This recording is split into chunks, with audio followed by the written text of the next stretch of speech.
गंगा नदी जो प्राचीन में पवित्रता की मिसाल हुआ करती थी, आज इसकी हालत दयनीय है। बीते करीब 40 सालों से सर्वोच्च न्यायालय और राष्ट्रीय हरित अधिकरण यानी एनजीटी की निगरानी और हस्तक्षेप के बाद भी सबसे पवित्र माने जाने वाली गंगा अब तक स्वच्छ नहीं हो सकी है। ऐसे में अब एनजीटी इसको लेकर और गंभीर और सख्त हो गई है। इसे गंभीरता से लेते हुए एनजीटी ने नदी के कायाकल्प के लिए राज्यों में बनी समिति को गंगा को कम से कम लोगों के नहाने लायक बनाने के लिए कार्य योजना तैयार करने और उसे सख्ती से लागू करने को कहा है।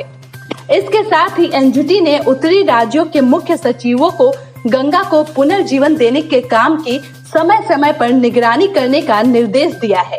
एनजीटी के केंद्रीय जल शक्ति मंत्रालय, राष्ट्रीय स्वच्छ गंगा मिशन सीपीसीबी के अलावा यूपी, उत्तराखंड, बिहार, झारखंड और पश्चिम बंगाल को ये सुनिश्चित करने का आदेश दिया है कि गंगा नदी में शोधन के बगैर सीधे सीवर या उद्योगों से निकलने वाला दूषित पानी नहीं बहाया जाए, बल्कि सीवेज के शोधित पानी को नदी में बहाने के बजाय अन्य काम में इस्तेमाल करें। एनजीटी प्रमुख न्यायमूर्ति AK गोयल की अगुवाई वाली पीठ ने इसके लिए नदी के पानी में बायो ऑक्सीजन डिमांड, मल मूत्र से फैलने वाली कैलिफॉर्म बैक्टीरिया की मात्रा और अन्य प्रदूषण तत्वों को कम करने और अन्य जरूरी कदम उठाने का आदेश दिया है।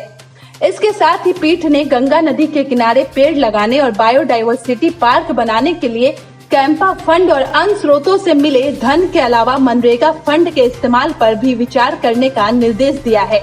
एनजीटी ने हर हाल में नदी के आसपास को साफ करने का आदेश दिया है। इसके साथ ही नदी किनारे कृत्रिम वेटलैंड भी विकसित करने का आदेश दिया गया है। साथ ही नदी में सीवर या औद्योगिक इकाइयों से निकलने वाले कचरा या दूषित पानी को जाने से रोकने का भी निर्देश दिया है। अधिकरण ने यह भी कहा है कि अगर समय सीमा का पालन नहीं किया जाए तो उल्लंघन करने वालों से पर्यावरण मुआवजा वसूला जाएगा। गौरतलब है कि धार्मिक आस्था के प्रतीक कहे जाने वाले सबसे पवित्र गंगा नदी को स्वच्छ बनाने के लिए कामकाज की निगरानी करीब 40 सालों से अदालतों द्वारा की जा रही है। पहली बार 1985 में गंगा नदी को प्रदूषण मुक्त करने की मांग सर्वोच्च न्यायालय में दाखिल की गई थी, जिसके बाद कई सालों तक इसकी निगरानी के बाद सर्वोच्च न्यायालय ने इस मामले को एनजीटी में भेज दिया। एनजीटी पिछले 6 साल से गंगा सफाई के लिए केंद्र और 5 उत्तरी राज्यों को लगातार दिशा निर्देश देती आ रही है, लेकिन अब तक गंगा का जो हाल है वो हम सबके सामने है। ऐसे में देश के नागरिक होने के नाते हमारा भी फर्ज बनता है कि हम भी गंगा की सफाई में अपना योगदान दें।